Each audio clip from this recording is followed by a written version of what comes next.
Tudo bom, gente? Aqui quem fala é Pablo Camargo, sou professor na FK Partners. Vamos começar agora a nossa aula de IPS para investidores institucionais. Só relembrando aqui, quando a gente fala de IPS, né, Investment Policy Statement, né, que é a política de investimento individual, é um documento que rege as ações que vão ser tomadas por um gestor em benefício de um cliente. Tá? E quando a gente fala de benefício do cliente, a gente divide entre dois tipos principais de clientes. Os clientes pessoas físicas e os clientes pessoas jurídicas, né, ou clientes institucionais, por assim dizer.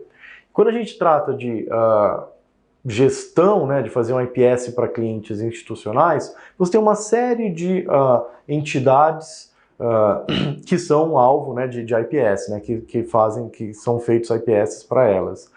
Dentre todas elas, a gente aqui vai falar principalmente de plano de pensão, que é a mais comum, porque, poxa, toda empresa tem um plano de pensão. No passado você tinha várias empresas com plano de pensão de benefício definido, que a gente vai falar aqui, que afetam o valor da ação, enfim, é algo extremamente importante dizer isso. Você pode falar também de seguradoras, de fundações, enfim, quando a gente fala de fundos de investimento, não tem essa relação, porque cada fundo tem a sua política, enfim, não faz sentido. Mas para esse tipo de entidade, né, como fundo de pensão, seguradora, fundação, sim, banco, enfim, você tem relação de fazer IPS. Tá? O foco aqui vai ser de fundo de pensão, porque é o mais comum. Tá? Quando a gente, também outro ponto, quando a gente fala de IPS, o que a gente tem que relembrar? Você tem os objetivos, né, objetivos de risco e retorno, quanto que eu preciso dar de retorno e quanto de risco que eu posso tomar para atingir aquele retorno, e tenho as restrições, as limitações. Tá? São dois objetivos, risco-retorno, são 5 limitações. A gente vai falar o quê? De liquidez, de horizonte de tempo, vamos falar de taxa, vamos falar de leis, e vamos falar de circunstâncias únicas. Dessas 5, tá, o que o gestor pode efetivamente mudar portfólio, enfim, ter uma gestão mais ativa em termos de restrição, quando a gente pensa em horizonte de tempo, ou quando a gente fala de gestão de liquidez, gestão do caixa. Tá? Planos de pensão. A gente tem 3 tipos de plano de pensão. Benefício definido, contribuição definida ou contribuição variável. O foco aqui é benefício definido por um motivo simples. Quando a gente fala de plano de pensão de contribuição definida, tá, a empresa, né, o patrocinador, por assim dizer, o empregador, o patrocinador não, eu vou falar empregador, o empregador ele é obrigado, tá, por lei, a mensalmente depositar uma quantia financeira para a aposentadoria do funcionário, e esse dinheiro, desculpa a palavra, mas é problema do funcionário. É o funcionário que toma as decisões de investimento. Tá? O empregador, né, quem está fazendo esse depósito, tem que dar uma série de opções de investimento, tá? Vai um fundo mais arriscado, menos arriscado, enfim, por aí vai. Só que onde vai investir esse dinheiro e se vai ter ou não dinheiro no final é problema do funcionário. Tá? Ele que escolhe no final do prazo, né, da parte ativa, da parte em que ele contribui, em que ele está ativa, né, contribuindo para a empresa, se ele vai receber de uma vez só o dinheiro ou se ele vai receber uma série de pagamentos ao longo da vida. Tá? Plano de benefício definido. Plano de benefício definido é completamente diferente da contribuição definida. Tá? Um plano BD, como a gente fala, no final da sua vida útil, né, no final vida útil, é sacanagem dizer, enquanto você está ativo, né, para trabalhar, você vai receber uma quantia financeira que é função do seu último salário, que é função da média dos seus últimos 12 salários e por aí vai. Ou seja, no começo da sua carreira, você já saberia, tá, a fórmula de remuneração do fim. Você não sabe financeiramente quanto vai receber, nem você, nem o empregador. Bacana. Mas o benefício já está definido. O quanto você vai, a fórmula que vai te dizer o quanto você vai receber já está dada. Então, importante, quando a gente fala de plano de benefício definido, o empregador, ele é o responsável para gerir os ativos para ter essa quantidade financeira no final da vida e poder honrar os pagamentos, tá? Bom, se o funcionário sair antes, ele não recebe, tá? Isso aqui é uma característica. Esse plano de contribuição variável, ele é um misto entre contribuição definida e benefício definido, tá? Então, durante a vida útil do plano, tá? Você tem uma fórmula que vai dizer o quanto que o funcionário vai receber. Então, ou seja, se você tem uma fórmula, tá? Se você tem uma fórmula e você não tem um valor já pré-estabelecido, isso que é o problema. Porque a fórmula está lá, mas o valor vai ficar mudando muito ao longo do tempo e essa fórmula pode ser afetada por inflação, uma série de coisas, tá? Que acontecem. E no final, tá? O valor acumulado, o cara pode receber isso de uma vez só ou também através de uma renda. Agora, quando a gente fala de plano de benefício definido, não. Assim, no final, é problema do empregador ter aquela quantidade definida de dinheiro para poder honrar os pagamentos. Então vamos começar a falar propriamente dito do IPS, né, do Política de Investimento de Plano de Pensão de Benefício Definido. Então, quando a gente fala disso, primeiro vamos falar dos objetivos, retorno e risco, e depois das limitações, das restrições. Então, bom, objetivo de retorno de um plano de benefício definido, o maior objetivo é que tenha valor financeiro suficiente para honrar o passivo. Então, o valor do ativo do fundo deveria ser maior do que o valor do passivo quando ele precisar honrar os pagamentos. Tá? E a exigência de retorno, né, a quantidade de financeira que a cada ano deve ser acrescentada, depende muito. Depende da situação do fundo, depende se é um fundo novo, se é um fundo mais antigo. Uma série de coisas faz, e a gente vai ver aqui, com que o retorno tenha que aumentar ou diminuir. Tá? Aqui, ó, o objetivo de retorno pode ser maior se o patrocinador tiver tirando do funcionário a responsabilidade de contribuição, tá? Então vamos lá. Típicos objetivos de retorno, tá? Assim, a fórmula, né, a quantidade financeira que vai ser paga, você tem algumas coisas um pouco mais comuns. Então, seja, taxa de financiamento adequada corrigida pela inflação, percentual de retorno do benchmark, ou seja, IPCA, 90% do IPCA, 120% do IPCA. Isso aqui é uma fórmula que a gente tem de objetivo de retorno, tá? Taxa de financiamento adequada corrigida pela inflação quer dizer, olha, e se eu acho que o meu passivo vai crescer a 5%, o meu ativo, né, a minha taxa de retorno deveria ser esse 5% mais a inflação, coisas nesse sentido, tá? Retorno absoluto, tá? Retorno máximo, isso aqui é menos comum, retorno máximo para o nível de risco, tá? Então, os típicos objetivos, mas isso aqui é o mais importante. Quando a gente fala de objetivo de retorno, basicamente é a relação da situação do fundo, na verdade. Se o fundo tem mais dinheiro do que ele precisa ou menos dinheiro do que ele precisa. Então, o objetivo de retorno é um número que vai fazer com que essa conta, né, de ter mais ou menos, assim, sempre chegue num nível em que ele tenha dinheiro suficiente para cobrir as obrigações, tá? Retorno desejado versus retorno requerido. Esse conceito a gente tinha também no IPS de investidor individual, de investidor pessoa física.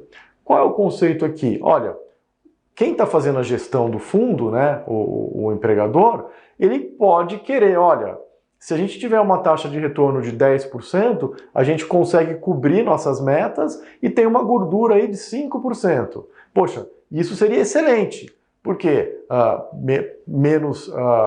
pode-se fazer menos contribuição, uma série de coisas acontecem nessa situação. O problema é o seguinte, não tem como a gente conseguir um retorno desejado muito grande, tá, sem correr muito risco. Então, correr esse risco pode fazer com que, na verdade, você se transforme, na verdade, na situação oposta, que é não ter dinheiro para pagar no fim das contas, tá? Por isso que a gente fala, olha, pode ser não ser do interesse dos participantes do fundo. Tá? Objetivo de retorno mais agressivo quando a força de trabalho é jovem, ou seja, você vai ter mais tempo, tá? Quanto maior o horizonte de tempo, mais riscos qualquer gestor pode tomar, porque ele tem mais tempo de que, se algo der errado, reverter essa situação sem ter que fazer um caminho muito abrupto, tá? E menos agressivo se você tiver vida dos aposentados. Se você tem muita gente, tá? O número de participantes que só recebem é muito maior do que o número de participantes do que pagam, que ainda pagam, então você tem um problema de não poder arriscar. Então, se você não pode arriscar, a taxa de retorno vai ser menor, tá? Bom, falando de risco, tá? Como é que a gente aumenta a tolerância de risco? Se você tem o valor presente dos ativos maior do que o valor presente dos passivos, você tem uma situação em que é um pouco mais confortável, você pode aumentar o risco, tá? Que é a mesma coisa aqui, né? Status financiado superior, ou seja, quando você tem mais dinheiro, quando você tem mais reserva, o que a gente chama de reserva pode ser influenciado, ou seja, quando você tem essa reserva maior, você pode operar mais, pode arriscar um pouco mais. E aqui vem relações que não são tão simples, né? Ou seja, cara, se a empresa tiver uma relação de passivo e patrimônio pouca, né? Ou seja, tem pouco passivo vis-à-vis patrimônio, a empresa deveria ter caixa para honrar. Caso tenha algum problema no plano de pensão, ela teria dinheiro para honrar. Nessa situação, o gestor do fundo poderia ser mais arriscado, tá? Maior lucratividade, ou seja, se a empresa consistentemente consegue mais dinheiro, tá? Consegue mais dinheiro do que o esperado pelo mercado e tem bastante dinheiro para operar, para suas operações e para o plano de pensão, o gestor poderia ter mais liberdade, tá? Idade média, vidas ativas já comentamos, tá? Aqui, correlação. Se toda vez que a empresa vai bem, tá, o fundo de pensão vai mal, ou seja, se a correlação entre eles é negativa, também é uma situação em que o gestor tem um pouco mais de liberdade. Pelo mesmo motivo, se tudo der errado no fundo, ele pode pedir mais dinheiro para a empresa cobrir esse déficit. Então, assim, basicamente o que eu estou falando é, se tem uma situação boa na empresa, ela pode cobrir os problemas do fundo. E se ela pode cobrir os problemas do fundo, o fundo tem um pouco mais de liberdade para arriscar. Tá? Se a correlação entre, toda vez que o fundo vai mal, a empresa vai mal, é péssimo. Por quê? A empresa não vai conseguir honrar esse problema, ou seja, não vai ter dinheiro suficiente para bancar o prejuízo. Tá? É isso. Bom, continuando a falar dos riscos, né? Como é que a gente falou, né, dos objetivos de retorno, vamos falar dos objetivos de risco, tá? Bom, basicamente, tá? Quando a gente fala de objetivo de risco, a gente tem percentual de financiado de passivo, percentual de financiado versus o passivo, ou seja, se o cara tem ou não 100%, 90%, 110% do financiamento que ele precisaria ter, né, da quantidade de dinheiro que ele precisaria ter, desvio padrão em termos de superávit. Então, assim, normalmente, tá, a maneira mais fácil da gente tratar de objetivo de risco, quando a gente fala de plano de pensão definido, quando a gente fala de status de financiamento. Tá? Então, assim, trabalhar em, olha, eu posso fazer operações, eu posso arriscar até um certo nível de financiamento. Se eu tiver 95, até 95 eu posso fazer operações, depois eu fico muito mais cauteloso, muito mais relacionado à renda fixa. Não, acima de 95 eu tenho uma liberdade, tenho uma gordura, então eu posso tomar mais risco. Então, como no fim das contas o que interessa é ter o dinheiro no final para honrar os pagamentos, então o objetivo de risco também, na grande maioria dos casos, é relacionado a isso, tá? Plano de benefício definido, o risco relativo aos passivos é a chave, tá? Falando de liquidez, o que vai fazer com que a gente tenha mais restrições ou menos restrições de liquidez? E ter mais restrições ou menos de restrições de liquidez é algo tão simples quanto, olha, se eu tenho muita restrição de liquidez, significa eu vou precisar de dinheiro logo para honrar pagamentos. Tá? E se eu preciso de dinheiro logo para honrar pagamentos, significa que as operações que eu faço em mercado, elas podem ter até um certo nível de risco e elas podem ter até um certo nível de prazo, porque eu posso ter que precisar de dinheiro numa situação adversa, então preciso transformar isso em dinheiro rapidamente, tá? Então, quanto maior o número de aposentados, tá, maior a liquidez do fundo, ou seja, mais eu vou ter que pagar esses aposentados. Se todos estivessem ainda trabalhando, a liquidez seria para daqui, sei lá, 30 anos, por exemplo, tá? Contribuição do patrocinador versus pagamento de benefício. Ou seja, se o patrocinador, né, se a quantidade de dinheiro que ele paga todo mês é muito importante, tá? Se a gente depende dessa quantidade de dinheiro todo mês, mais do que a gente depende do retorno do fundo, então o cara tem mais liberdade, né? Ou seja, se der tudo errado aqui, o cara vai pagar mesmo, né? O patrocinador ou o empregador vai pagar, então ele tem menos problema em arriscar. Tá? Características do plano, né? Daí que vai de cada um dos planos, ou seja, se é um plano que pode ser antecipadamente pago, enfim, esse tipo de situação, coisa simples. Toda vez que você dá a liberdade de receber o dinheiro antes o empregado, você está aumentando a restrição de liquidez, ou seja, você tem que ter mais liquidez no fundo. Tá? Horizonte de tempo, basicamente a gente tem o conceito aqui de pessoas que estão pagando, né, vidas ativas e vidas aposentadas, pessoas que estão recebendo. Se a relação é a relação de um com o outro, a quantidade de tempo que a gente tem ainda de vidas ativas vis-à-vis a quantidade de vidas passivas, né, de vidas aposentadas no caso, essa relação faz com que, se a gente tiver muito tempo ainda de vida ativa, a gente vai tomar mais riscos. Se tiver pouco tempo em relação às vidas aposentadas, vai tomar pouco risco. E aqui é importante, o horizonte de tempo geralmente a longo prazo porque quando um entrante vai demorar 30 anos até se aposentar ou mais. Tá? Leis e regulamentação, não tem muito o que fazer, tá? Porque você vai ter que seguir as leis, você vai ter que seguir tudo se você é um gestor desse tipo de fundo, tá? Então, o único trabalho aqui é estar em conformidade com as leis. Então, o cara não tem como burlar a lei, ter ativos que estão na lei, não tem muito o que fazer em relação a isso. Tá? E imposto em circunstâncias únicas, cada caso é um caso. O bacana aqui é o seguinte, tá? O que acontece? Circunstâncias únicas imagine que você trabalha numa empresa que é socialmente responsável e ela não vai deixar o gestor de investimento do fundo de benefício definido, do plano de pensão, investir em empresas que não são socialmente responsáveis. Então, isso seria como se fosse uma circunstância única. Trabalho no nosso fundo, a gente também não gosta muito de risco. Então, proíbo veementemente o gestor de operar derivativos. E por aí vai. Tá? Só que isso varia de caso para caso. E se você estiver fazendo um exame de certificação e for perguntado uma questão sobre isso, fique tranquilo que obrigatoriamente o enunciado vai ter que dizer a restrição. Tá?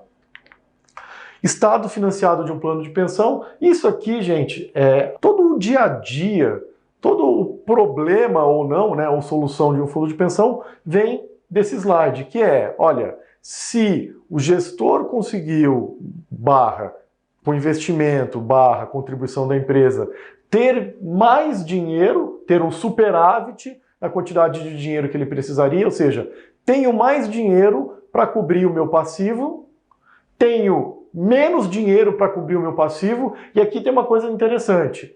Se o cara não tem tanto dinheiro para cobrir o passivo, alguém podia pensar, se ele tem menos dinheiro do que ele deveria ter, ele pode arriscar mais para fechar esse gap. Não, é exatamente o contrário. Tá? Se um gestor não tem a quantidade financeira para cobrir seus passivos, não é que ele vai começar a arriscar mais para resolver esse problema. Ele não pode fazer isso, inclusive. É, inclusive, o inverso. E se ele está totalmente financiado, se ele tem a quantidade exata do que ele precisaria para cobrir o passivo. Tá? Obviamente, essa é uma situação que não é tão comum, né? Ou você está com mais dinheiro ou com menos dinheiro. Ter a quantia exata igual é mais raro. Tá? Aqui a gente comentou, tá? Gestão de passivos versus ALM, né? A ALM é Asset Liability Management, né? Gerenciamento de ativos e passivos. Todo o conceito de um plano de pensão de benefício definido é feito com base nesse conceito de ALM, de eu tenho um passivo, eu tenho que ter uma quantidade de dinheiro no futuro, e essa quantidade de dinheiro que eu tenho que ter no futuro varia. Por quê?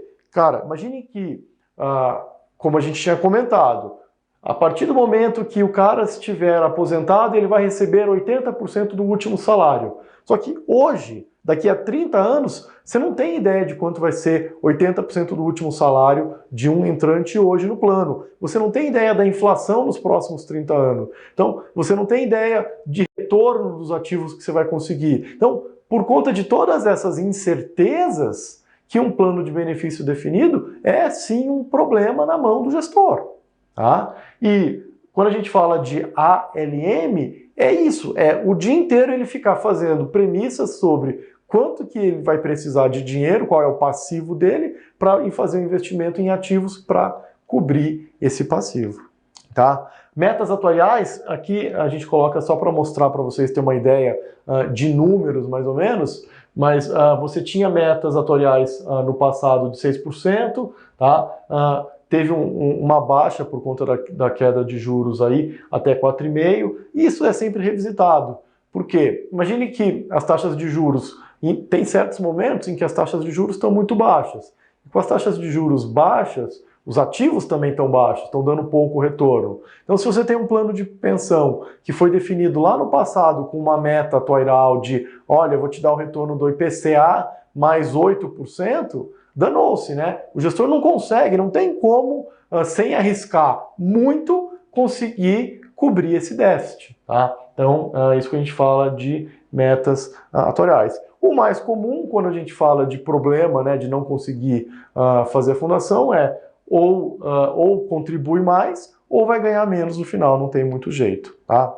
Bom, entidades abertas de previdência privada, tá? Quando a gente fala de PGBL e VGBL, o importante aqui é a gente só relembrar que quando a gente fala de PGBL, a gente tem isenção fiscal, incentivo fiscal, até 12% da sua renda bruta anual. Se você investir num PGBL, você consegue o benefício fiscal que não tem no VGBL.